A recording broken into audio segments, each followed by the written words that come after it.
আজকে বানিয়ে নেব নরম তুলতুলে ছানার ডালনা, যেটা কিনা যে কোনো পুজো বাড়িতে বা নিরামিষের দিনে অনায়াসে বানিয়ে ফেলা যায়। খেতে হয় যেমন অপূর্ব, হয়ে যায় কিন্তু তাড়াতাড়ি। ঠাকুর বাড়িতেও কিন্তু এরকম টাইপেরই ছানার ডালনা তৈরি করা হয়। নমস্কার বন্ধুরা, ঘরোয়া রান্না বাই চৈতালিতে সবাইকে স্বাগত জানাই। সবাই কেমন আছেন? আশা করছি ভালো আছেন, আমিও ভালো আছি। ছানার ডালনা বানাতে প্রথমে আমি এখানে 300 গ্রাম মতো ছানা নিয়েছি। এটা আমার আগেই দুধ কাটিয়ে ছানা করা ছিল, ফ্রেশ দুধ দিয়ে সেটাকে খুব ভালো মতো হাতের সাহায্যে আমি মেখে নিচ্ছি, যাতে ছানা ডালা ভাবটা না থাকে।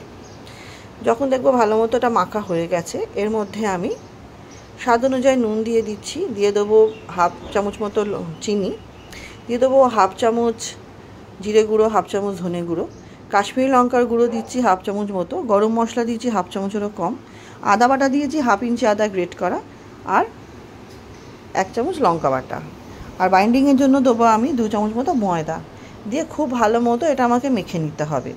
নতুন বন্ধু যারা আমার এই ছোট চ্যানেলে নতুন, অনুরোধ করব যদি আমার রেসিপিগুলো আপনাদের সামান্য হলেও ভালো লেগে থাকে, চ্যানেলটি সাবস্ক্রাইব করে পাশে থাকা বেল আইকনটি প্রেস করে অল নোটিফিকেশানটা অন করে নেবেন, যাতে চ্যানেলে যখনই নতুন রেসিপি আপডেট করা হবে সবার আগে আপনাদের কাছে নোটিফিকেশান পৌঁছে যাবে।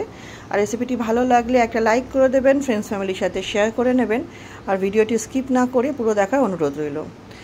ছানাটা খুব ভালো মতো মাখার পর আমি এরকম চৌকো চৌকো শেপ দিয়েছি, আপনারা আপনাদের ইচ্ছা মতো শেপ দিতে পারেন, গোল দিতে পারেন। তারপরে কড়াইতে সর্ষের তেল দিয়ে প্রত্যেকটা ছানার বড়া আমি একে একে ভেজে নেব।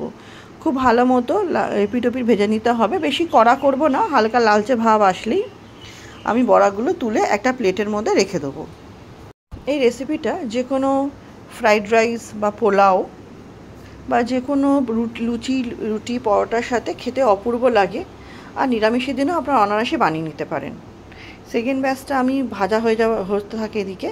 অন্যদিকে একটা বাটিতে আমি নিলাম 2 চামচ মতো কাশ্মীরি লঙ্কার গুঁড়ো, 1 চামচ নিয়েছি ধনে গুঁড়ো, জিরে গুঁড়ো নেবো হাফ চামচ, জিরে গুঁড়োটা একটু কম লাগে, হলুদ নিয়েছি এখানে 1 চামচ মতো, আদা বাটা নিয়েছি 1 ইঞ্চি গ্রেট করা মতো, কাঁচা লঙ্কা বাটা নেবো আমি এখানে 1 চামচ মতো, দিয়ে এটাকে অল্প একটু জল দিয়ে আমি মিশিয়ে নেবো ভালো মতো, যাতে গুঁড়ো মশলাগুলো খুব ভালো মতো মিশে যায়।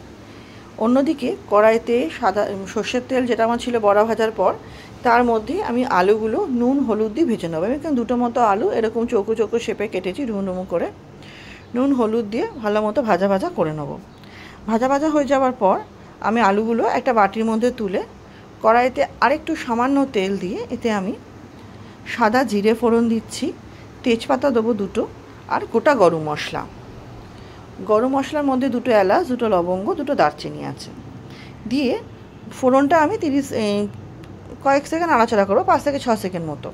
তারপরে এর মধ্যে যে গুঁড়ো মশলাগুলো রেখেছিলাম সেটা আমি দিয়ে দেবো। গুঁড়ো মশলা দিয়ে খুব ভালো মতো কষাতে হবে। কষানোর সময় আমি স্বাদ অনুযায়ী নুন দিয়েছি, দিয়ে খুব ভালো মতো কষাতে মশলা বাটির মধ্যে আমার যেটুকু মশলা লেগেছিল সেটুকুই সামান্য একটু জল দিয়ে সেই জলটা আমি দিয়েছি, দিয়ে যতক্ষণ না তেল বার হচ্ছে এটাকে আমি কষিয়ে নেবো। তারপরে এর মধ্যে আমি 2টো টমেটো পেস্ট করে রেখেছিলাম, সেই টমেটো পেস্টটা এর মধ্যে দিয়ে দেবো, দিয়ে খুব ভালো মতো নাড়াচাড়া করতে হবে যতক্ষণ না আদা লঙ্কা টমেটো বা কাঁচা যে গুঁড়ো মশলাগুলোর গন্ধটা চলে না যাচ্ছে।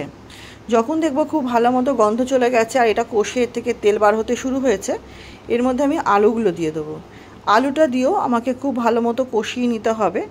আলু দিয়ে কষাবার সময় আমি এটাকে কিছুক্ষণ ঢেকে রাখবো, তারপরে আরও কিছুক্ষণ কষিয়ে এর মধ্যে আমি গরম জল দেবো। রান্নাতে সবসময় গরম জলটাই ব্যবহার করা উচিত, তাহলে রান্নার খুব সুন্দর স্বাদ আসে। আমি আমার প্রয়োজন অনুযায়ী জল দিয়েছি, কারণ যখন আমি এর মধ্যে বড়াগুলো দেব সেই সময় কিন্তু বড়া অনেকটাই ঝোল টানে। আলুটা দিয়ে আমি ঢাকা দিয়েছিলাম 4 থেকে 5 মিনিট আলুগুলো সেদ্ধ হওয়ার জন্য। তারপর যখন দেখলাম আলুগুলো ভালো মতো সেদ্ধ হয়ে গেছে, এর মধ্যে আমি ছানার বড়াগুলো দিয়ে দিলাম। ছানার বড়াটা দেওয়ার পর আমি এটাকে আরও 2 থেকে 3 মিনিট ফুটতে দেবো। ফুটে গেলে এর মধ্যে আমি দিয়ে দেবো 1 চামচ মতো চিনি, নিরামিষ রান্না একটু মিষ্টি হলে ভালো হয়। 4টে মতো কাঁচা লঙ্কা দিলাম। কাঁচা লঙ্কা দেওয়ার পর মিনিট 2-3 ফুটিয়ে নিয়ে নামানোর আগে হাফ চামচ শাহি গরম মশলার গুঁড়ো আর 1 চামচ ঘি দিয়ে আরও কয়েক সেকেন্ড ফুটিয়ে নিলে আমার রেডি হয়ে যাবে নরম তুলতুলে ছানার বড়া। গরম পরিবেশন করার পালা। রেসিপিটা আশা করছি আপনাদের ভালো লাগলে অনুরোধ করবো অবশ্যই ট্রাই করবেন। কেমন লাগলো কমেন্ট সেকশনে জানাবেন। তাহলে চলুন আজকের মতো ভিডিওটা এখানেই শেষ করছি। নেক্সট দিন আবার হাজির হব। সবাই খুব ভালো থাকবেন, সুস্থ থাকবেন, সাবধানে থাকবেন।